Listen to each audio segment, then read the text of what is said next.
Well, let me tell you something, brother. We're a bunch of marks.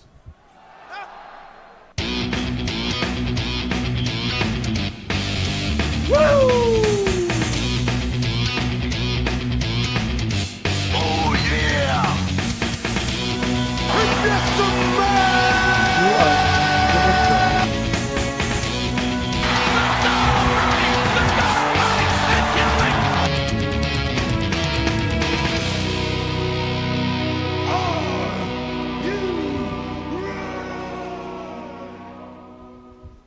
Welcome, everybody, to Marks and Smarks. My name's Jose Sands. I'm here with...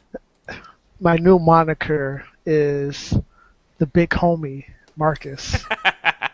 And Big Ralph. I don't think... Wait, we Moniker. can't have two big people here. You can't be Big Homie and him Big Ralph. Why not? I would no. After I said it, I thought the same thing. I can't be the big homie, and you can't be Big Ralph. We can't coexist in the same sphere. So I show. Hey, the You Geekly Network is big enough for big people. Nah, see what I did there? I'll just be the homie Marcus.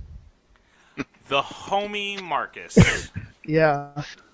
To all my other people, I'm the big homie because I'm usually the oldest, and I'm the OG, the big homie. But for the sake of Marks and Smarks, All right. I'll be the homie. How about this? You'll be the big homie, and I'll be Gigante Ralph. No, because not everybody speaks Spanish. Well, in the Spanish language, would homie be with an O? What? No? Never mind. Homie with an O. Nah, I'm just a homie Marcus. All right. Just want to make sure. Because Hollywood's racist, so I can't be Hollywood.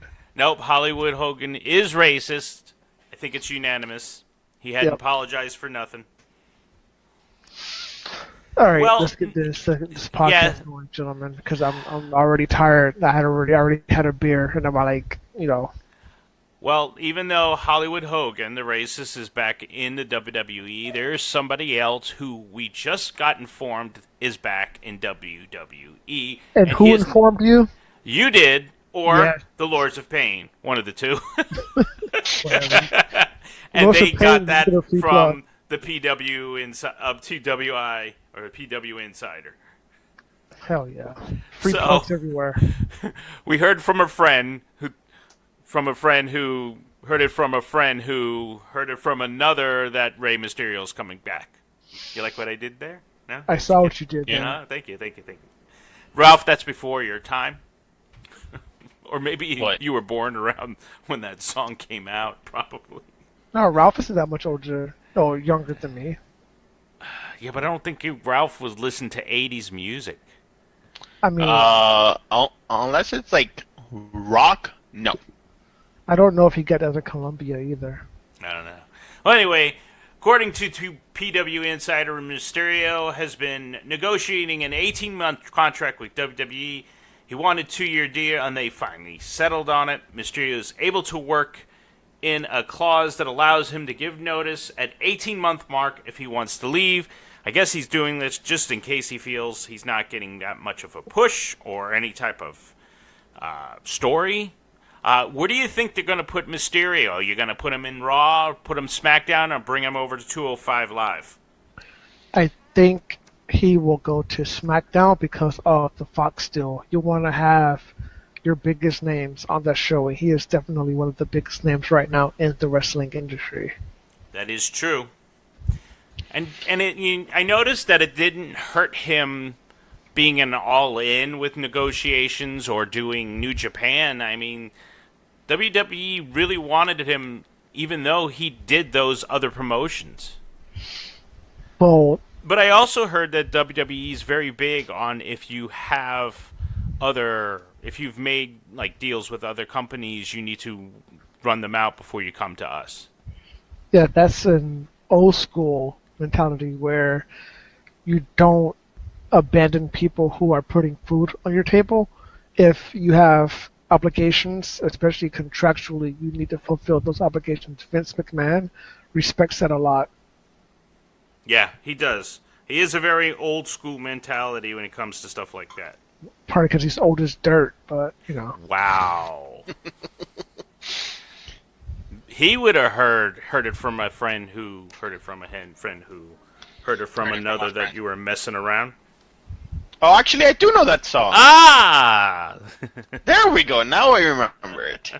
I kept wondering. I was like, and then you sang it again. I was like, okay, now I remember. Well, that time I decided I was going to do it.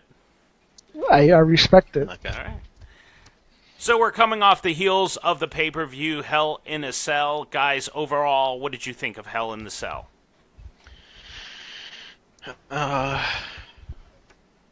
Wasn't that spectacular for me?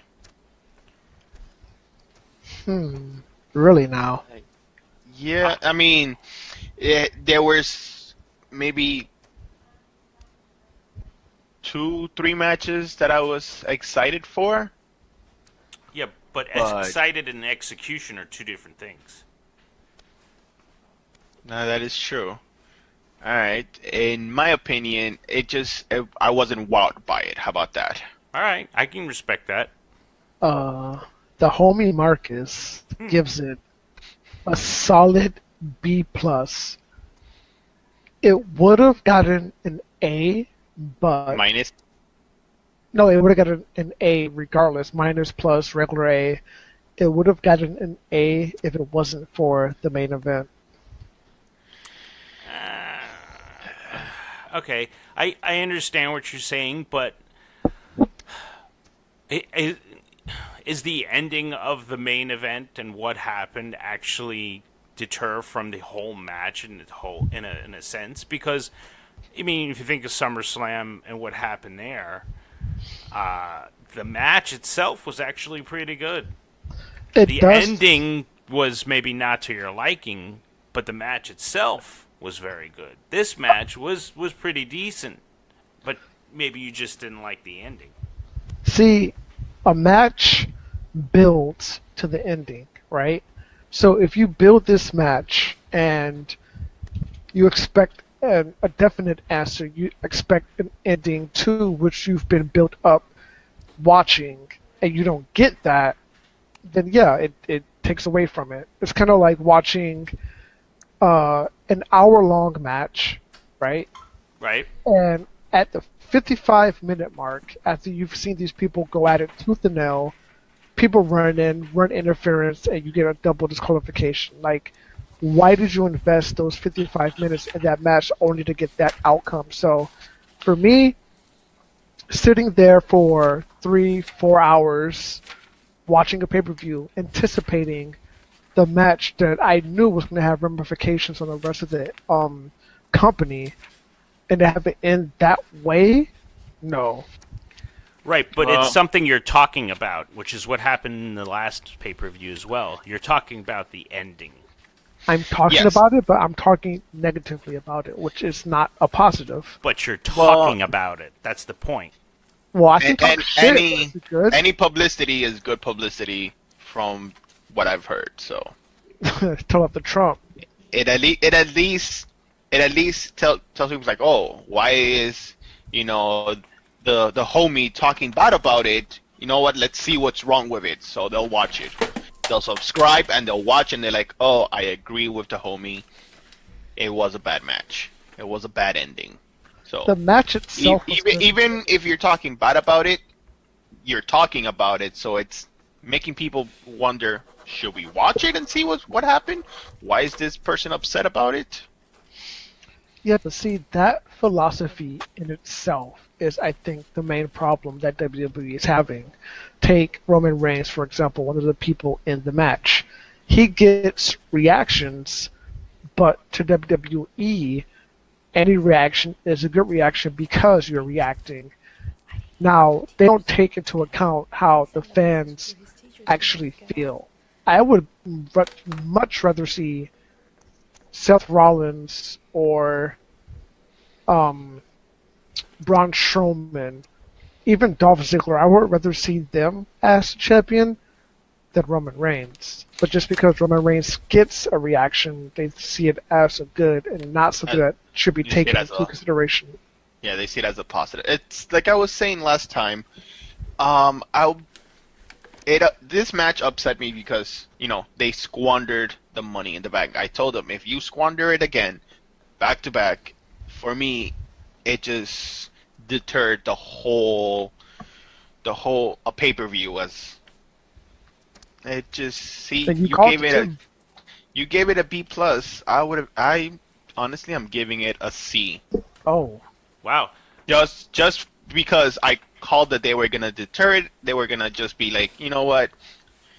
I don't know. It's the whole Money in the Bank. It's supposed to be a winner comes out from that, but can I ask you a question? yes, of course. Okay, so if they would have put this match in the middle of the card and had AJ versus Joe in the show, would that have affected your grade at all? It would have. I would have given it the same B that you were giving it. It's the B plus. So you agree that even there for 3 hours and then having that outcome kind of soured it for you? Yeah.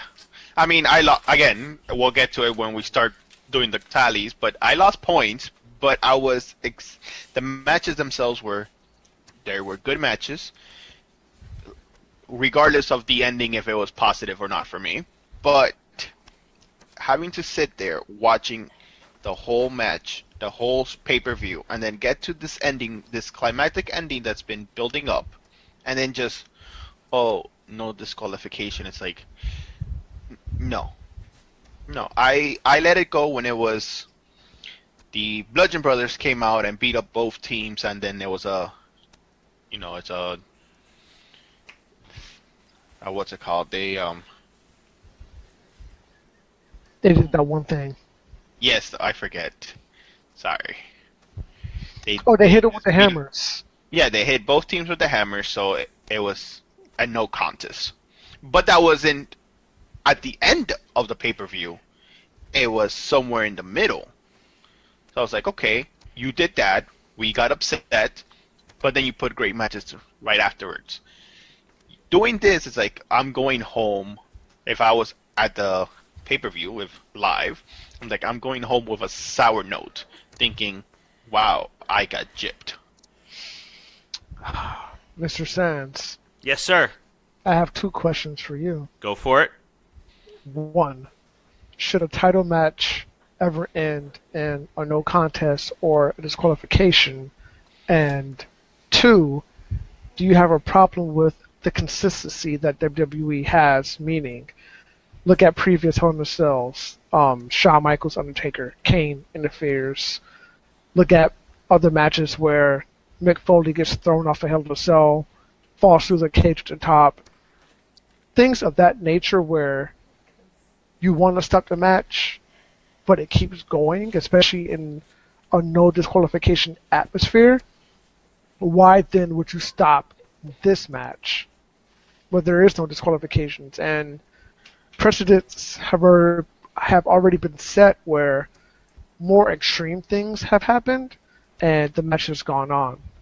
I mean, building on your question to Mr. Hold Sands, on.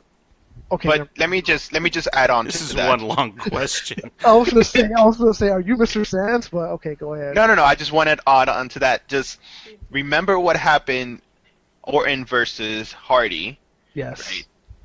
The referee called for the EMT to come in, but the match still continued. He still had to count the 1, 2, 3.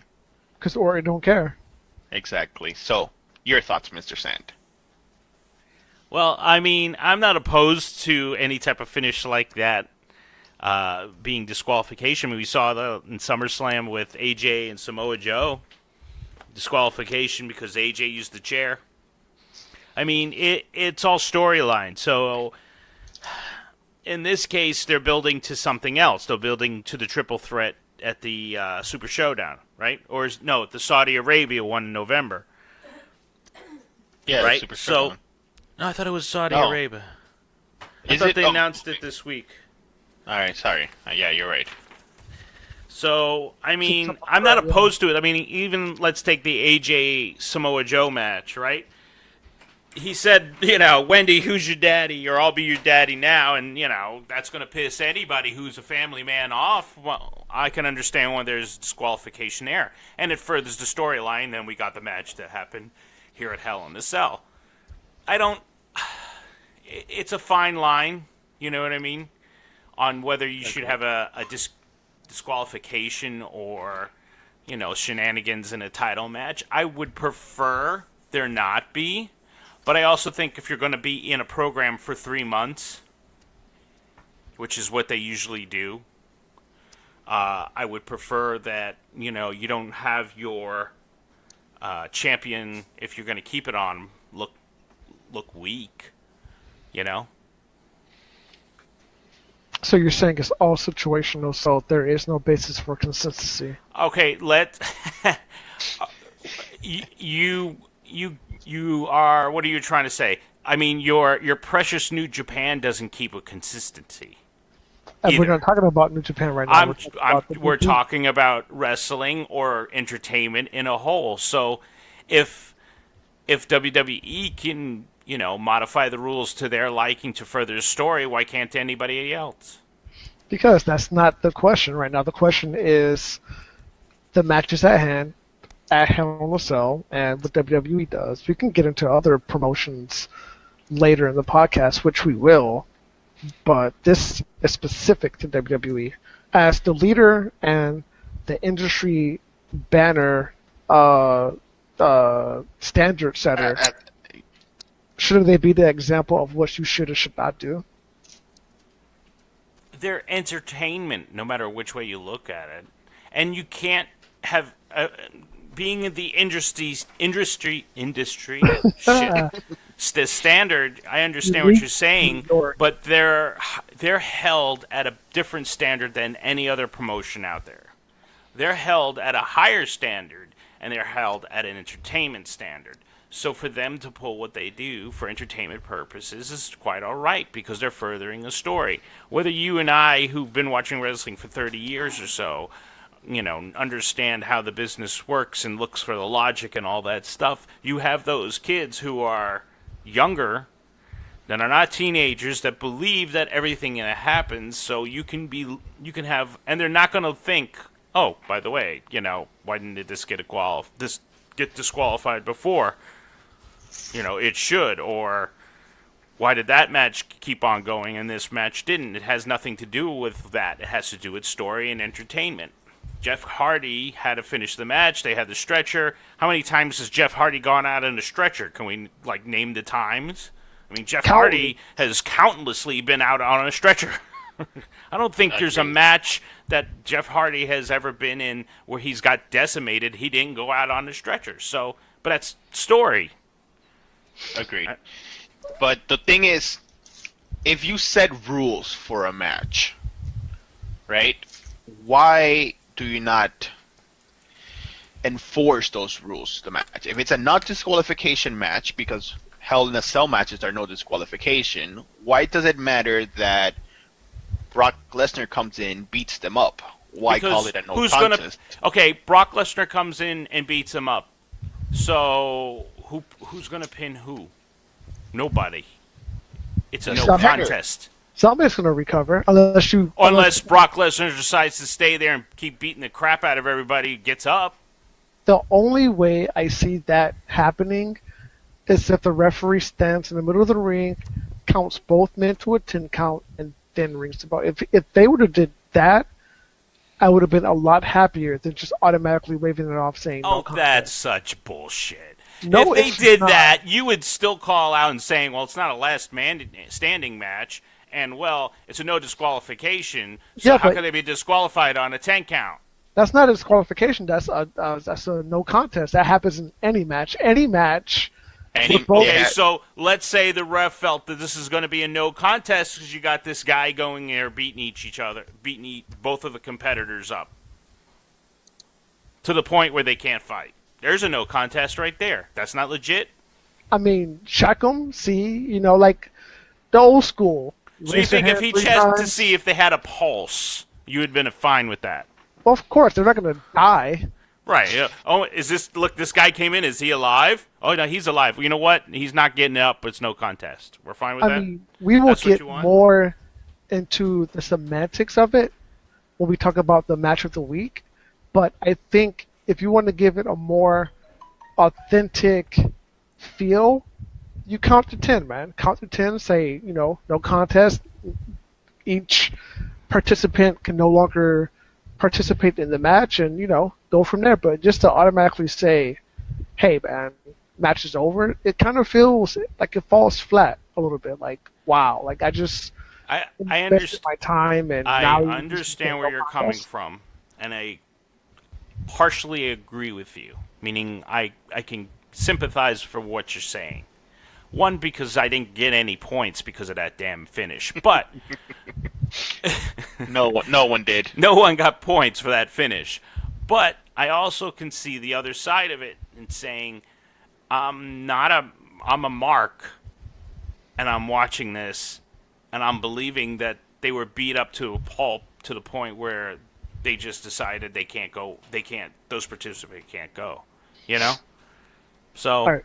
and we're furthering a story. Plus, we have the part-timer champion who wants his belt back, didn't feel he got a fair shake, coming in and disrupting the championship match, and now we have a triple threat going into another pay-per-view. All right, I have another question for you. Bless you. Was that the wife? Oh, That hi, is the wife. They say hi. All right, so knowing your background and knowing your...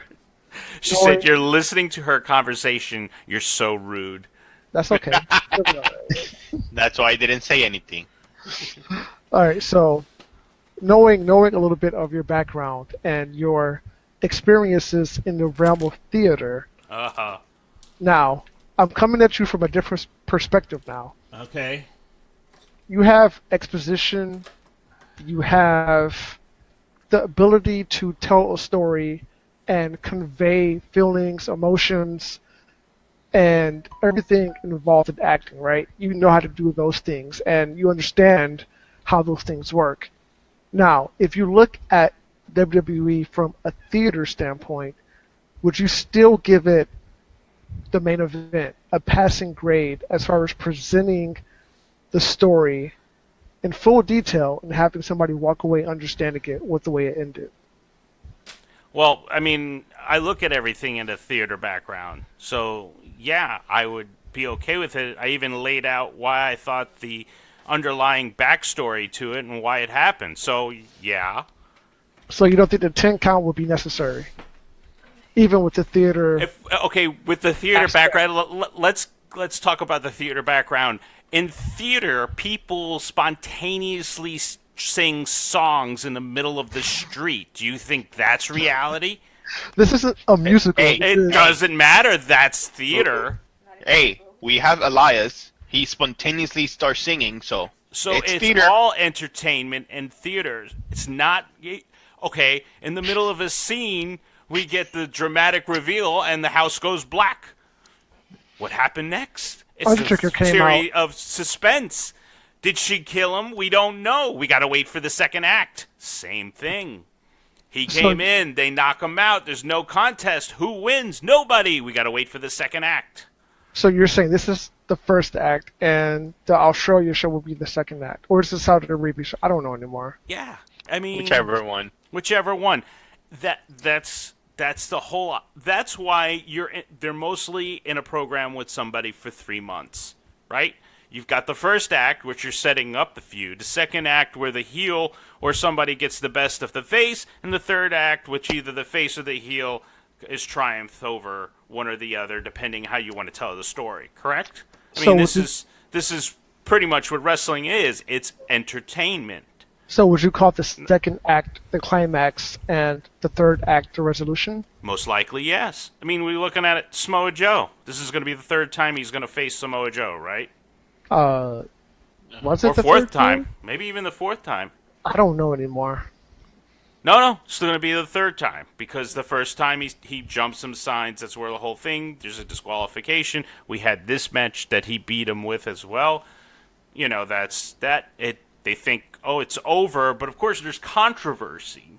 Did AJ tap out at the same time that Joe got the three count as well?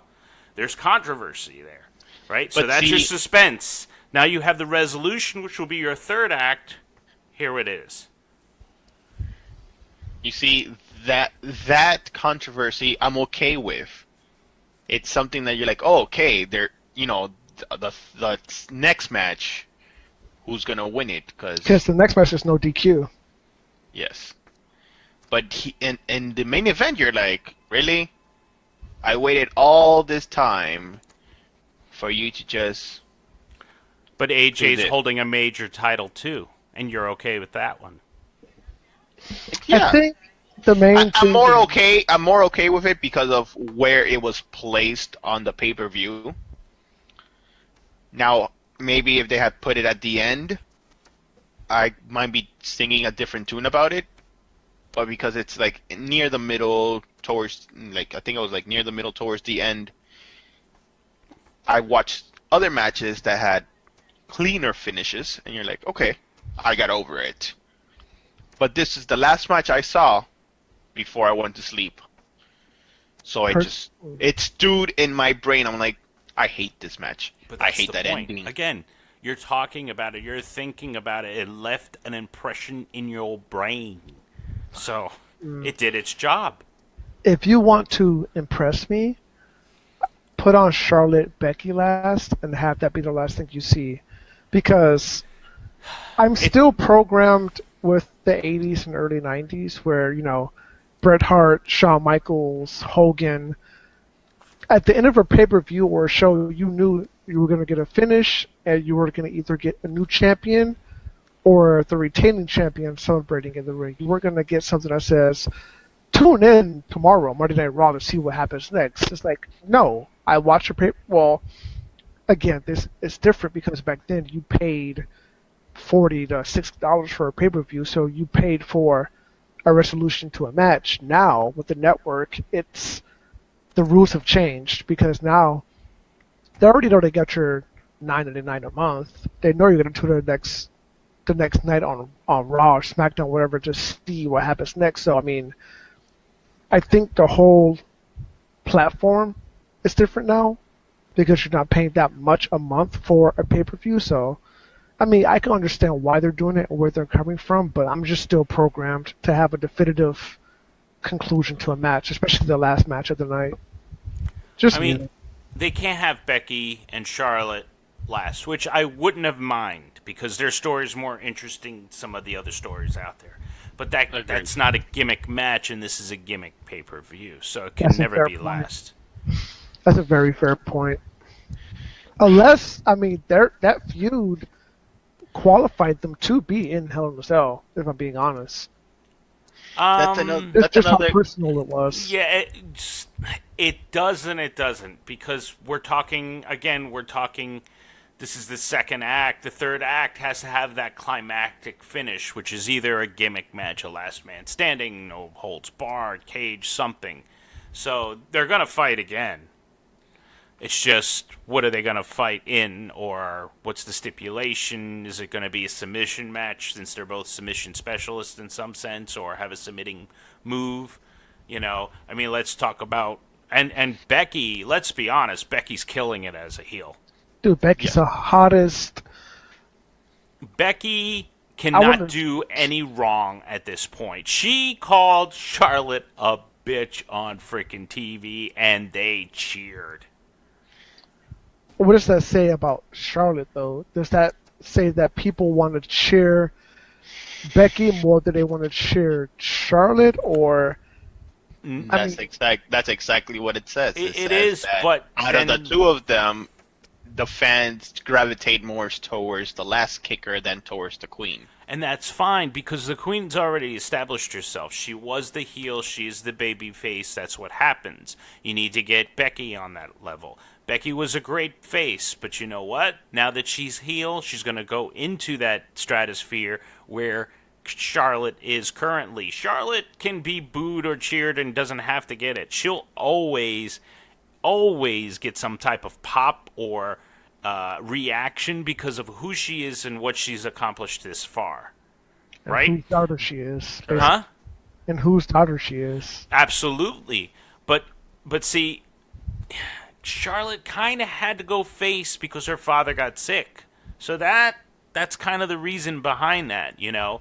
Charlotte wasn't a face. Rick got sick. He almost died. She came back. She thanked the audience. She was automatically a face. So you couldn't change that. Could she have changed back? Yeah. But they wanted to keep her that way because of what happened. Then you put her with Becky, the biggest face, the biggest over face at the time. She's getting a little stale. You turn her instead of Charlotte because you've seen Charlotte before. Makes Becky all the better, and it brings her to a different level. That's how the boss, Sasha Banks, is at that level. The only person that it's hard to do that with is the Bayley character. She can't go heel. She's just too much of a baby face. Her message is too strong. She's the John Cena of the women's division. But they've never really portrayed Bayley the right way on the main roster, I don't think. I don't know if Bayley can... Bayley's not a good actress, let's just put it that way. Because the thing about... She's great at being natural of who she is, and that's her character, is who she is. I don't know if she has... And maybe I'm not giving her the benefit of the doubt, but I don't know if she has that extra gear, that extra level, that extra layer that we're not seeing. I don't... See, this is the thing about Bayley. In NXT, you saw her as the person without confidence, the person who doubted if she can do it, should she be here. Like, you went through that whole journey with her. And then when she finally won the title from Sasha, it was a culmination of all that, and then her finally becoming victorious. When she got to the main roster, they didn't replay that story for the people who didn't see it on NXT. They just kind of like shoved her in, and she got lost in the shuffle because she didn't have any direction as far as a story or who she is as a character. They just kind of like threw her in as like wrestle, you know? Yeah. I think if they went back and they did that whole I'm the underdog, do I really belong here, you know, self-confidence, and then you see her grow in that, yeah, but I don't think she ever got that chance. Well, Sasha and Bayley are not doing much right now, so... You're going to be the next tag team women's champions of the world. We'll see. We'll see what happens at Evolution. So to recap, since we've gone all over the place, there was a no contest on the Hell in a Cell match between Roman Reigns and Braun Strowman due to the fact that Brock Lesnar came in. First off, who painted the Hell in a Cell red? I don't understand that. Rips the doors off. Kicked it open. Yeah, I didn't even rip it. I'm thinking frickin' Kane. He kicks it open, goes in, decimates both people, and it goes to a no contest. As in points for our little gig, there were no points. AJ Samoa Joe match was a great match. I thought the SummerSlam match was great. This was a great match. AJ's in the Coquita clutch. He's going to tap out. He flips over, puts Joe's shoulders to the mat. The ref goes for the 1, 2, 3, but on the opposite side, away from the ref's view, you see AJ tapping. Joe thinks he won, but they counted the 3, so AJ wins. I believe... was there anybody who didn't pick AJ? I picked Joe. You did pick Joe. So you didn't get a point for that. And then you did not go against AJ. Yeah. He's got the video game cover coming out, Marcus, you forgot. I did forget about that. If I would have remembered, I would have picked Joe. You did pick Joe. I would have picked AJ. I'm sorry. So we all picked Becky, who won and is the new SmackDown Women's Championship. Match of the night for me. Well, you know what? I won't dispute. I mean, you can dispute that. I thought the Raw Tag Team Championship match was a little better. But as for the women matches, which was 2, I would say the Becky-Charlotte. I'm more invested in the Becky-Charlotte feud, to be honest. I think it has more of a story behind it. Oh, big-time story. So Becky wins, becoming the new SmackDown champion. Charlotte went to shake her hand. Becky just said, hell no. Here's I'm the champ. Get out of my ring. something to that. And then the next night on SmackDown. She said you're not taking my moment. Oh, yeah, you're not taking my moment. And then on SmackDown, just to recap what happened on SmackDown, she does a coronation or celebration. Charlotte comes out to congratulate her. Becky says, "Why don't you raise my hand?" And Charlotte said, "No way." So then why don't you put the belt on around my waist? Charlotte says, "No way." She says, "Then why don't you call me Queen?" And that pissed off Charlotte. At his best. Charlotte away, as Charlotte was about to leave. Becky says, "Bitch," and then next thing you know, they're freaking going at it. Becky gets the upper hand, puts her in the disarmor, keeps beating her up, and walks away. I mean, good stuff. Are you surprised that she's getting the best of Charlotte the way she is? Oh, huh? Are you surprised she's getting the best of Charlotte the way she is? Because she's, like, literally, physically dominating somebody who's bigger and stronger than she is. I love it. It's a no-nonsense attitude. I'm not surprised. You're not surprised I love it, or you're not surprised she could beat up Charlotte? I'm not surprised she can beat up Charlotte, and I'm not surprised that you love it. Oh, Becky. Oh, man, that Becky. Every time she's on screen, I'm not sure. We'll get into this. Will we get into it? Because there's a point I want to bring out. But we're in it right now. Might as well go. All right, so I think I touched on this last podcast, but if you watch Taker and Michaels, when they speak, when they're in the ring, whenever they do something, you pay attention. And it's not just the respect that you have for the character, but it's just the way that you gravitate towards them. I think Becky has that same gravitas where when she speaks, when she does something, you kind of shut up and watch because you want to see what she does. You're very interested in how she moves, how she presents herself, how she does the things that she does. Kind of like a Shawn Michaels and Undertaker. I mean, I'm not saying she's at that legendary level yet, but watching her watch the ring, watching her talk, watching her troll Charlotte, it's kind of like you watch and you want to see what she does next. Like, you don't get bored or turn away or kind of like lose interest. Like, everything she does is interesting. I think part of that is her, when she was a face, let's say, she connected. She made everybody feel what she's feeling. She was honest about what she was, and that transcended into what she's in now. She's honest. She's like, I don't know. Like, it's like you're looking into a person's personal monologue for theater purposes. Well, she is a trained actor. She went to acting school. She's right there. She's like, I don't know. I don't know what's going on. I can't believe it. You see the inner turmoil at the time that Charlotte won. She's not happy, but she loves her friend, and then it just snaps. You were invested in her because she talked to the audience like they were her friend, and that's what hooked you.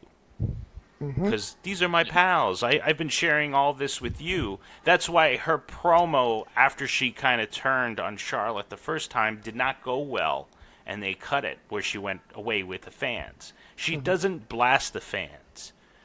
The fans are with her struggle. So you can't say, I don't like you fans, you guys were never behind me. We have to take that out. That's why they took that out, because we were with her, and we felt her for frustration, and now we're at this point. So she could do no wrong at this point. It's not the same like when Strowman turned heel, and now he's like, well, I don't even need you guys. Pointing to the fans like he did on Monday Night Raw. Big Ralph. Yes. Would you consider Becky Big Lynch to homie. be... Would you consider Becky Lynch to be the Daniel Bryan of the women's division? Because Daniel Bryan does the same thing. I could see that. I could totally see that. Yeah. See, like with Charlotte... Yeah. Charlotte came out talking down to you already. So she had no connection with the group, the crowd, right? She talked down to you. I'm the queen. Well, this is my division. But you expect that from Flair's daughter. Like, right. Come on. And you booed it and you hated it. But then when Rick got sick and she came out... her. Yeah. But when Rick got sick and she came out and thanked everybody, now you humanized her. She's not above the crowd. She's with the crowd. She can't really be that character at this point, but she can switch back to it because that was already established. Yep. Stone Cold Becky. I've seen a lot. Cold Becky Balboa. I've seen a lot of Becky 316 signs in the audience. She's got it, man. I'm telling you, that's it. She's done. She's freaking up there. And she makes the title actually mean something. Oh yeah. I think Charlotte at one point said you're ruining our friendship over this, and then she got on Twitter and just kind of blasted, this is what I like. She put over the title so hard that you were like, that's what you're there for. I believe it. You're there to win that title. That's your title. So yeah, she is the Stone Cold of. Ciampa does the same thing. He does it damn good too. Ciampa's a different animal, and he's going at it a different way. But yes, he's freaking awesome. That's why they call him Psycho Killer, right? Yeah. Psycho. Oh, was this? Yeah, Psycho Killer. Yeah, isn't it Psycho Killer? Am I wrong? I think so. All right, so let's run down some of the other matches. Let's go to Smackdown Tag Team. That was the kickoff. The New Day versus Rusev Day. New Day with the win. Ralph and I picked New Day. No, Hollywood picked New Day. Ralph and I picked Rusev Day. We lost that, but then we also saw what happened this past week on SmackDown, where Rusev lost the United States title because of Aiden. Aiden gets pissed, hits him with the mic, starts sounding off, and that was it. No more Rusev Day, just Rusev. I think it's a great move. Finally get Aiden away from him. Have that feud and let him go on his babyface run. Finally. You guys opposed to any of that? Nope, needed to happen. So to the most sadistic match, I would think, of the night, the first Hell in the Cell match, which was Randy Orton defeating Jeff Hardy. How many times does Jeff Hardy have to go out on the stretcher? I don't know. I don't even care about the stretcher. It was a screwdriver that just... yeah. Oh, my goodness. Right in the ear. I mean, that fits the Randy Orton character. It was a good match overall. It made you think about it. Oh, no, yes. See, that is the one thing I took away from that, from the whole... That was an actual, Hell in a Cell match. Right. That was brutal. That was unpredictable. I would not have thought that he would get a screwdriver from under the ring, put it through the ear, and just twist it. At one point, I thought he's going to break his ear. Why is Marcel sending me messages? Because Marcel does stuff like that. I'm surprised I haven't got it yet, too. Depends on what the message is, and that's who he sends it to. If he sends it to you, he's thinking about you at 10:30 at night. Continue, Ralph. I got it too. So,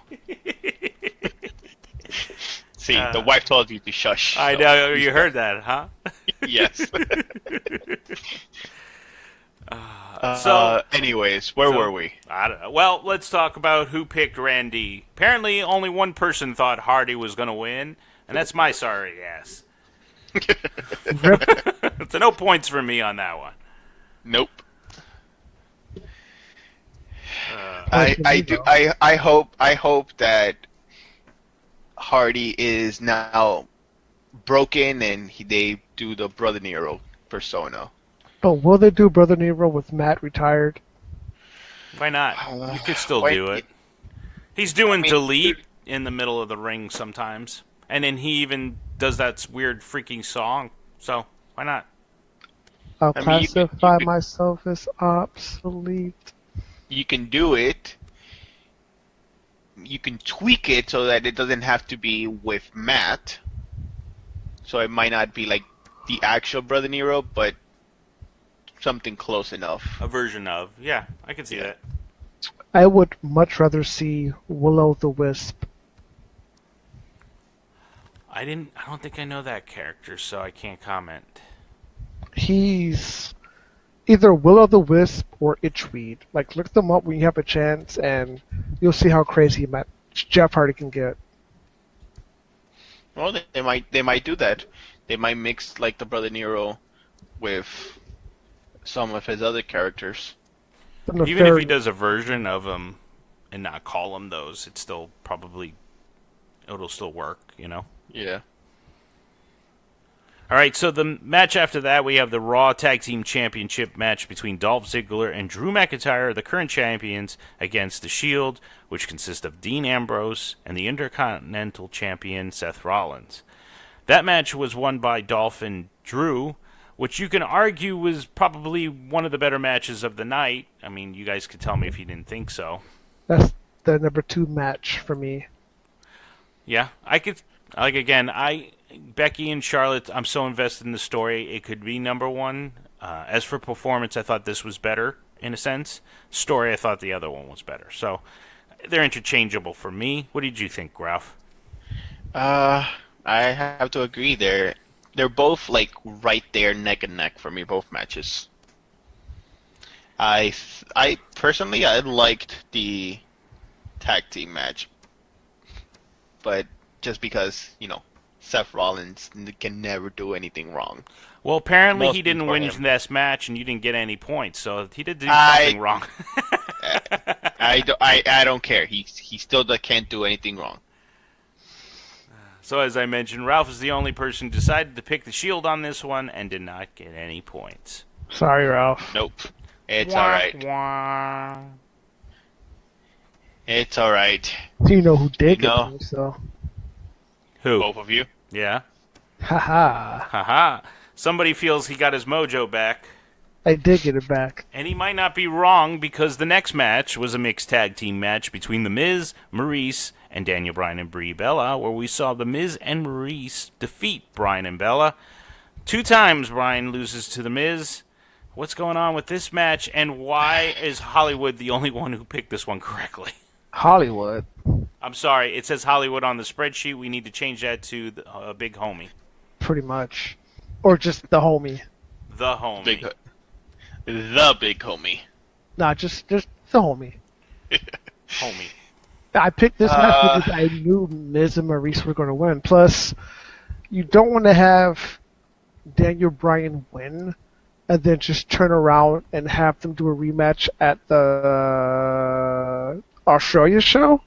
But they're still going to do it. I don't understand if it's Australia or Saudi Arabia, because they have 2. They have 2, but I think the Australia show, I don't know. I'll have to look it up. That's for the number 1 contender. So you build up Miz winning.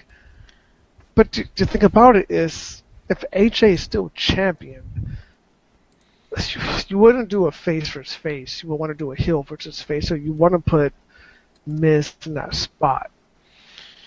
Interesting. But I don't know the thing now. is, isn't it a dream match? Daniel Bryan versus AJ. It's a dream match. That's why they won't give it to us. Just my personal opinion. Well, the next match at the Super Showdown between Miz and Daniel Bryan Wait, is to hold see on. who's the number 1 contender for the WWE Championship. Exactly. And So you probably want Bryan to go over there. you won't want him to, but I just have a feeling that he's not. I don't think they're going to give us Bryan versus Styles. I don't know. I don't have enough confidence with them. I guess it all depends if Styles retains his title in his next rematch against what's his Samoa name? Joe. Against Samoa Joe. I would love to see Samoa Joe versus Daniel Bryan again. Well, I mean, it could still happen. who's When is the- this I don't pay-per-view? know. October 6th, so just when the video game comes out. Yeah. So the day the video game comes out is the same day they're going to do the Super Showdown. Coincidence? Think Who knows? not. Oh wait, don't video games come out on a Tuesday? Why would they have it? Why would it come out? I think you could play it like 3 days earlier or something like that. I see. So it's that's why I think the 6th. rings in my head. Hold on, let me look at so yeah, you could play it 3 days earlier. It officially comes out on the 9th. If you pre-ordered. If you pre-order, yeah, and you get like Ronda Rousey and Rey Mysterio as playable characters if you pre-order. Speaking of Ronda Rousey, I think she did damn good at her match, man. She's impressing me, I have to say. Her matches aren't bad. Also, I expect her to beat Alexa, so... But Alexa put up a good showing. This time. Better than the SummerSlam showing. I think because Ronda had to hurt ribs, so you gave her a handicap, and that handicap allowed Alexa to work her magic. I wish she would work her magic on me, but, you know. Well, the only person in this group that's going to say that damn Alexa is going to be Ralph, since he picked Alexa for this match. It's fine. But why would you do that? Well, why would you do that? You're the one that's all into Alexa Bliss. You still picked Rousey. Because I just because I'm into Alexa doesn't mean that I know who's gonna win. Like, I know Rousey's gonna win. I can still be into Alexa though. I was honestly hoping that her stooges would get involved. Her stooges being Alicia Fox and Mickey James. Dude, I've seen Mickey James in person at a Comic-Con. That dude, she's. I've seen Lita. Same thing. I'm just like. Well, I'm only calling her a stooge because of the way she's portraying her character right now, and just being a groupie to the goddess. Hey man, it's not a bad. I wish I was a groupie, but I digress. So, when we started this, because of our decided side bet on the PWI 500, we came into this with the homie at 71, Big Ralph or Big Gigante or whatever at 68, and myself at 63. At the end of this pay-per-view, as you can tell, I'm still not in the lead. The big homie, or the homie, or whatever you're calling yourself, the natural homie, is at 77. Gigante Ralph is at 71.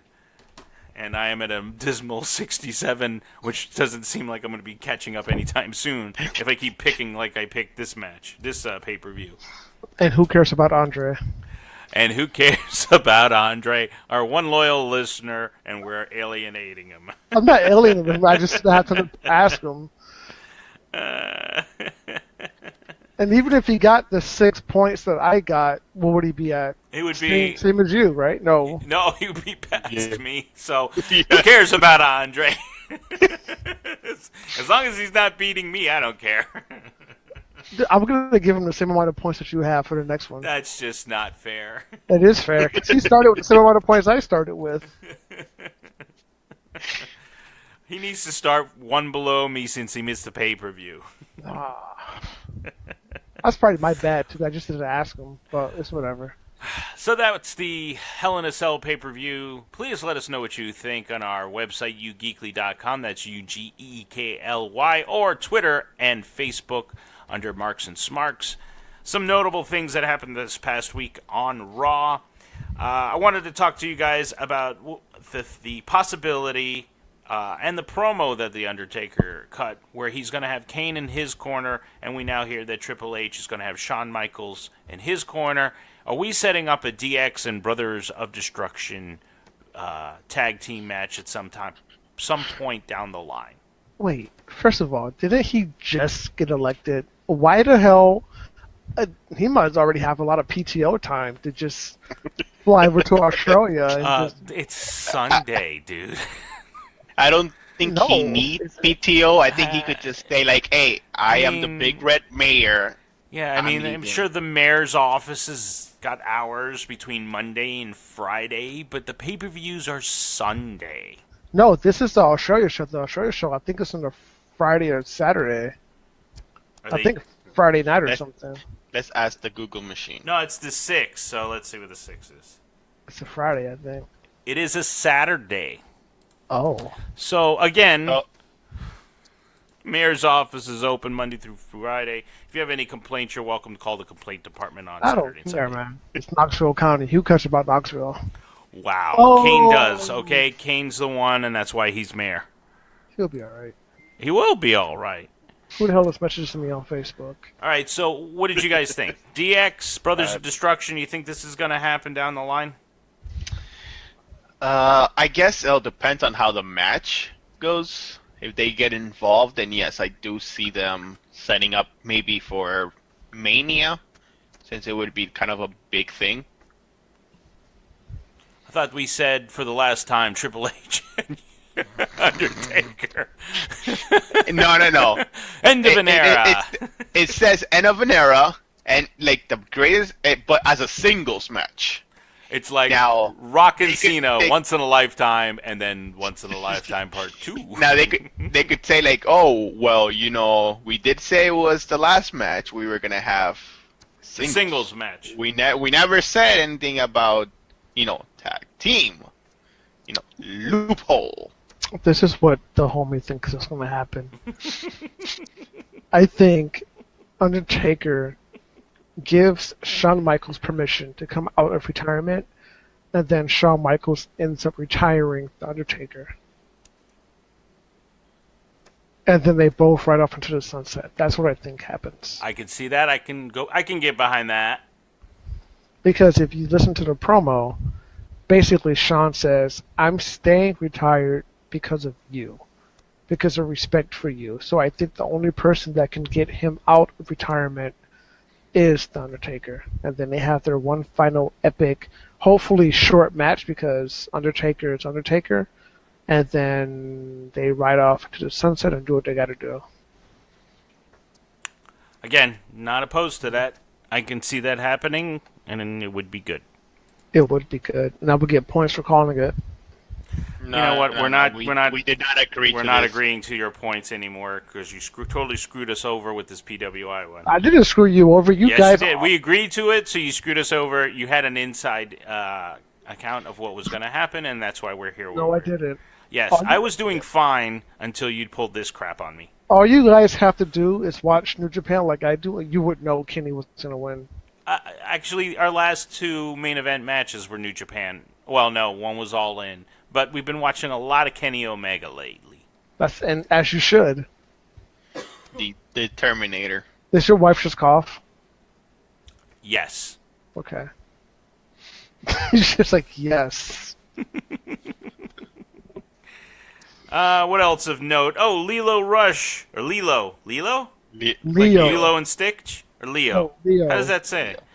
All right, he debuts as Bobby Lashley's manager, or who let that kid in on Raw. That kid got some moves. Did you see that now? He evaded both Kevin Owens and Elias. That was pretty impressive. Flipping all over the place. All over the place. Yeah. I don't know what he was trying to do with frickin' Lashley when he was on his shoulders, right? I think Lashley tried to pick him up and put him on his shoulders, but yeah. I was just like, I'm trying to give him a reverse run. Like, what are you doing? I know. I thought he was going to turn heel really quick.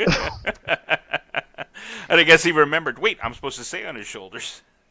I don't know. I think Lashley's falling a little bit flat, so they put Leo with him to make him a little bit more excitable for fans, but we'll see if it works or not.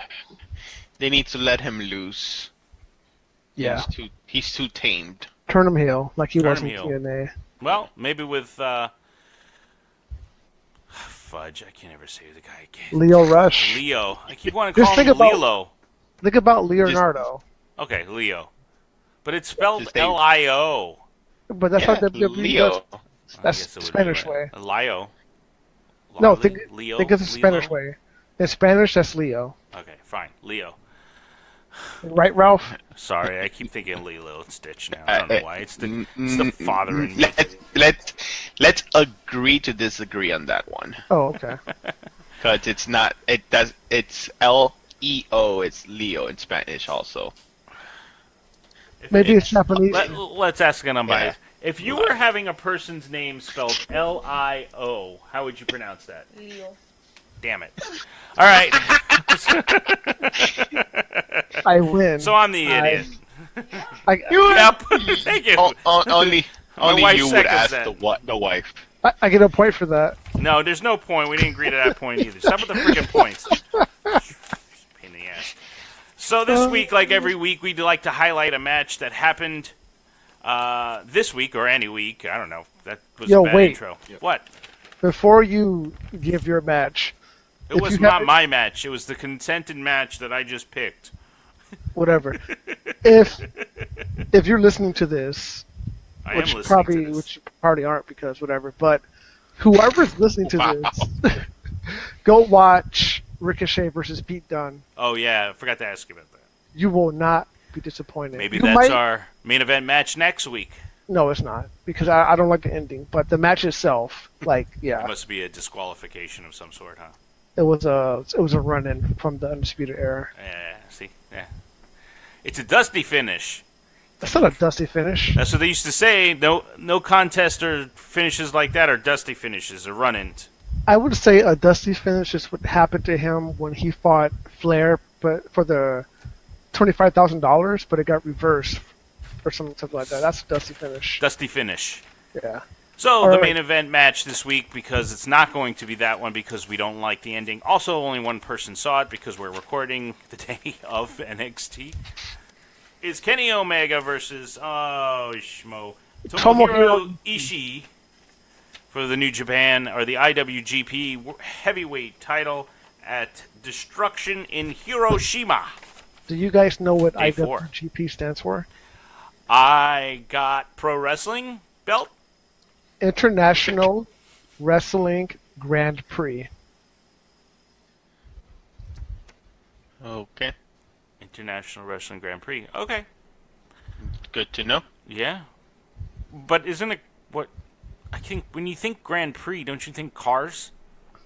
At first, yeah, but if you look at the definition of Grand Prix, it's kind of like the big overarching how do I say this, like the big thing of wrestling, basically.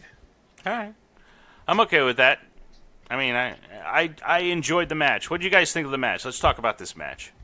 I picked it because it was talked about. It was very well heavily teased. These two they've been teasing it for a couple of weeks, a couple of months now, and they finally meet. This is did they say it was their fourth meeting? Yeah. Right? Fourth meeting, and I believe Ishii it was ahead of Omega, right? He's the one that prevented him from winning the G1 this year, or being a two-time G1. Yeah. So a lot of history back there, different styles. What'd you guys think? Did you see it, Ralph? Gigante. I did see it. I did see it.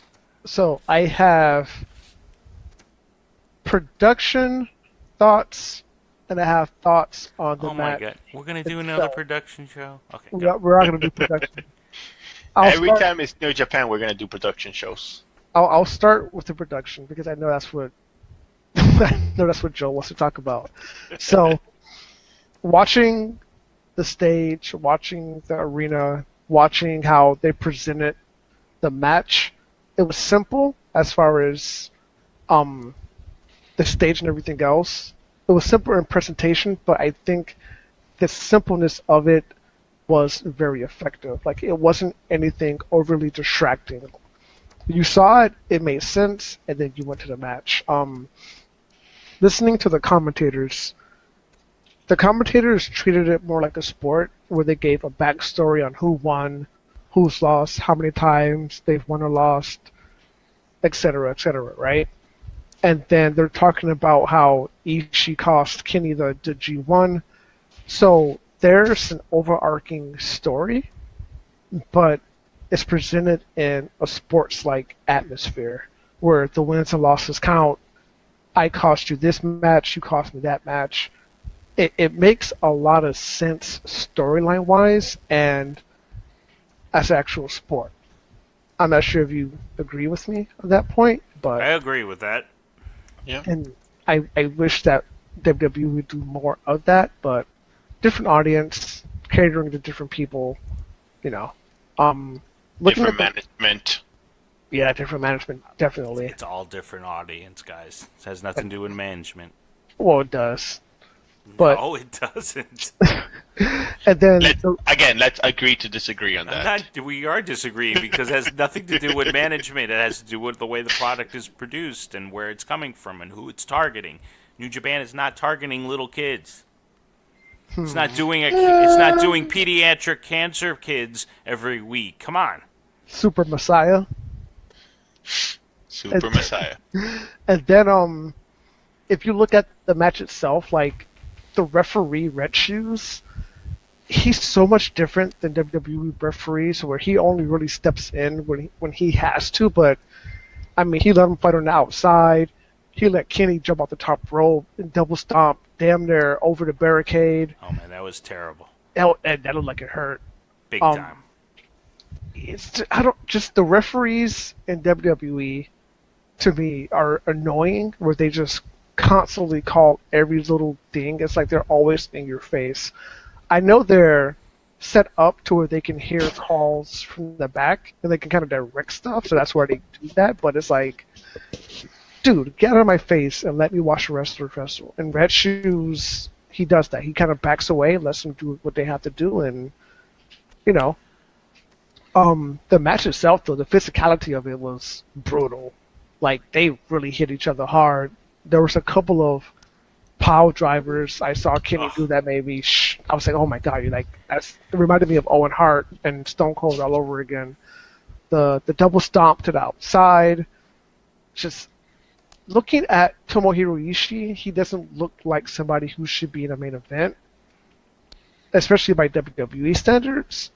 But once you get used to him and once you see him in the match, it's kind of like, oh shit, like this guy is like, he could really go. You hit him and he looks at you like, and what? And then Kenny, I think his work at this point speaks for himself, where he can put a match on with anybody. And he took the Stone Pitbull, the guy who doesn't feel pain, the guy who's always in your face, and he worked a style of match where he broke him down slowly.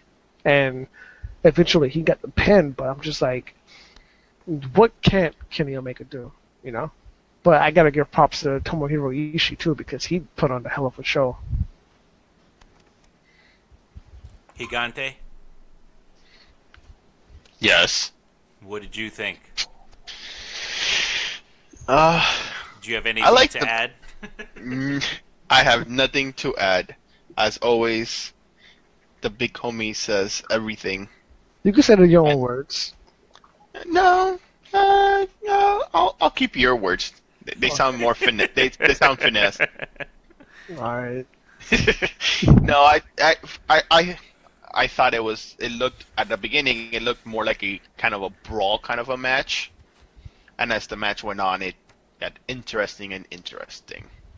And then the pile drivers start coming out, and you're like, shh, someone's gonna get hurt. It wasn't the pile drivers that got me. It was the V triggers. Oh, those knees are nasty. Those knees to the head, which, as Marcus said, broke him down, is what got it. And I want to point this out. This is something, like you said, he's not, by WWE standards, would be considered a big guy or a main event guy, but he is portrayed like a Brock Lesnar, a beast. He's portrayed like he has no pain. And the fact that, like you said, Kenny Omega pretty much had to end up brawling instead of doing his finesse moves, in a sense, and just do these V-triggers until he broke him down, which also made Ishii look strong, because for him to do at least 5 in a row just to break him down was a testament to what and how tough Ishii is. So even though he lost, he came out looking strong, which is a really good, it makes it a good drama. So like you said, yes, Kenny Omega could put a match on with anybody, and he can put a match on with anybody, including a clashing style. Now, like you said, he's a beast, or a bulldog, or whatever he's called. Stone Pitbull. And he proved it. He used to shake off some of those things, knock some really hard matches, but, Kenny had it up on him and got him that spot where he he jumped off the ropes and did a double stomp onto the commentator's table, which didn't break, by the way. You know why? Because they don't gimmick their tables. That's why they... Never mind. Like, That's why they get hurt. Like, permanent hurt damage. Yeah, because when you go through a table in New Japan, you really go through the table. Right.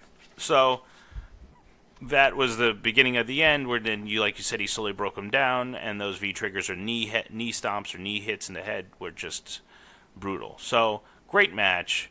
But I want to point out, which is what we wanted to talk about earlier, like you said, Red Shoes lets him do whatever. But by the logic that you want to have, wouldn't that have been a disqualification at this point? What, the double stomp? The double stomp. No, because Why not? He didn't use a foreign object. He used the table. He didn't hit him with the table. He just stomped him on the table. Right, but I mean, come on. That's not a DQ. A DQ would be if he hit him with a chair or hit him with the table, but he didn't. People get put through tables all the time in WWE. Well, or if that's he what had I'm used saying. the table like Lesnar used the table.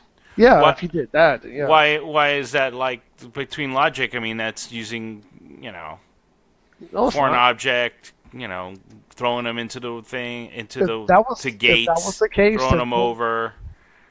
Why wasn't he counting? How come he didn't count? Why did he let it happen? He should have counted. It's a title match, and plus in New Japan you get a 20 count, not a 10 count. So. I understand that, but he didn't count until after Kenny told him to count.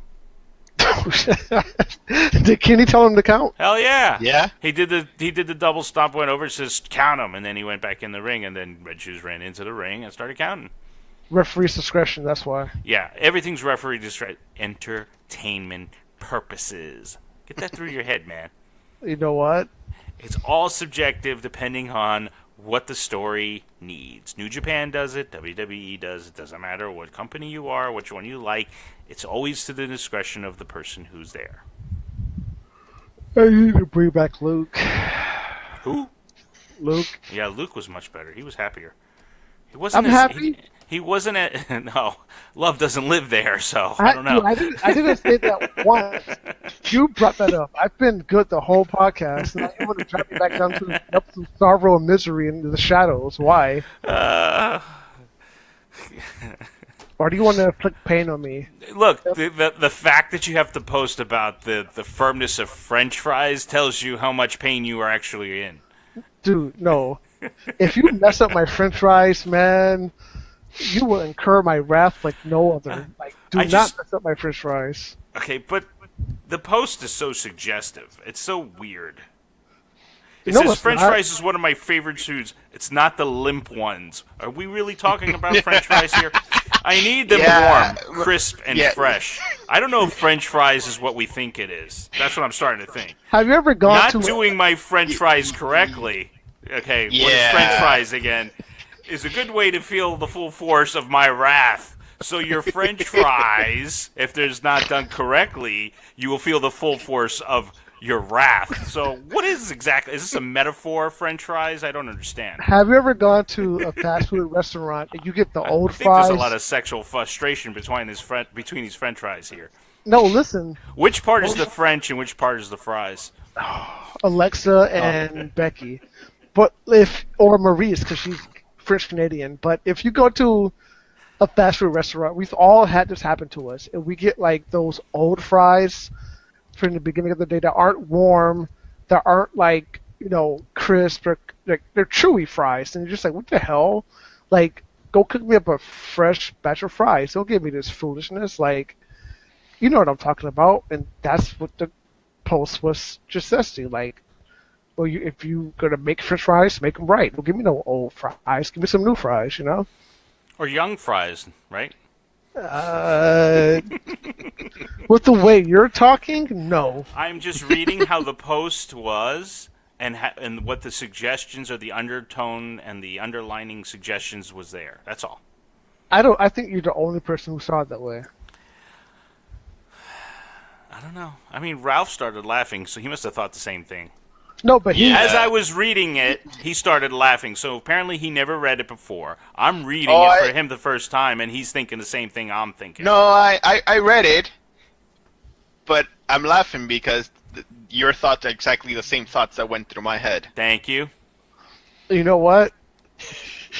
The thing is, you can't put limp and French fries. Yeah, it just together doesn't on the work. same- I can't put firm. What the hell? And then if you don't handle the French fries correctly, you'll feel your wrath. What the know what? fuck, man? I'm gonna change the soggy, not the soggy ones. Maybe soggy will come out a lot better. Yeah, I changed it, not the soggy ones. Well, let us know how you like your fries on our God damn it. geekly.com or under Mars and Smarks on Twitter and Instagram. Or well, just tell us what you think of the match, or if you have a suggestion for a match of the week, let us know. We'll watch it and critique it ourselves. Again, I want to thank you for listening. What? What? the What? title More of the- French fries? You're going to talk about the burger buns. It's the title of this podcast going to be the soggy fries and Alexa Bliss. You know what? Now it is. Oh man, what the fuck? You sure you want Alexa Bliss and not Becky? Give me. Oh damn, that's a hard choice to make. Hold on. As you I'm ask- contemplate that, I want to thank you I'm again for asking this. listening. I'm asking this is my post suggestive.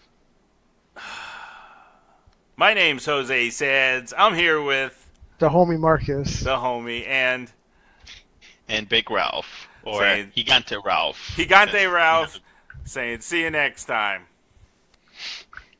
Bye. Get out of here, bye. And if you're not down with that, good